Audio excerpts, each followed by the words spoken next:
Hello friends, ಎಲ್ರಿಗೂ good morning. ಇವತ್ತು ನಾನು ಸೊಪ್ಪು ತಗೋಬರೋಣ ಅಂತ APMC ಮಾರ್ಕೆಟ್ಗೆ ಹೋಗ್ತಾ ಇದ್ದೆ. ನನ್ನ ಹಸ್ಬೆಂಡ್ಗೆ ಸೊಪ್ಪು ತಗೋಬನ್ನಿ ಅಂತ ಹೇಳಿದ್ರೆ ನನ್ನೇ ತಗೋಬಾ ಅಂತ ಹೇಳಿದ್ರು. ಟೈಮ್ ನೋಡಿದ್ರೆ ಆಲ್ರೆಡಿ 8:21 ಆಗಿತ್ತು.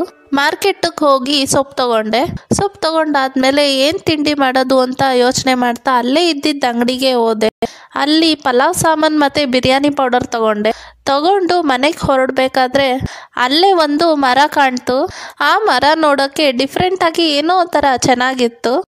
ನೋಡಿಕೊಂಡು ಮನೆಗೆ ಹೋಗಿ ಬೇಗನೆ ಪಲಾವ್ ರೆಡಿ ಮಾಡಿದೆ. ಪಲಾವ್ನ ಪಂಗಕ್ಕಿಟ್ಟಾಗ ಸುತ್ತ ಜಾಸ್ತಿ ಹೊಗೆ ಬರ್ತಾ ಇದೆ ಅಂತ ಅಂದರೆ ಪಲಾವ್ ಆಗಿದೆ ಅಂತ ಅರ್ಥ. ನೋಡಿ, ಚೆನ್ನಾಗಾಗಿದೆ.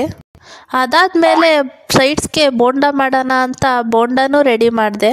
ಬೋಂಡ ಮಾಡಿ ನನ್ನ ಹಸ್ಬೆಂಡ್ಗೂ ಹಾಕ್ಕೊಟ್ಟೆ. ಅವರು ತಿನ್ಕೊಂಡು ಡ್ಯೂಟಿಗೆ ಹೊರಟರು. ಈ ವಿಡಿಯೋನ ಮುಗಿಸ್ತಾ ಇದ್ದೀನಿ. ನಾಳೆ ಬೇರೆ ವಿಡಿಯೋ ಜೊತೆ ಬರ್ತೀನಿ. ಅಲ್ಲಿವರೆಗೂ ಸಪೋರ್ಟ್ ಮಾಡ್ತಾ ಇರಿ.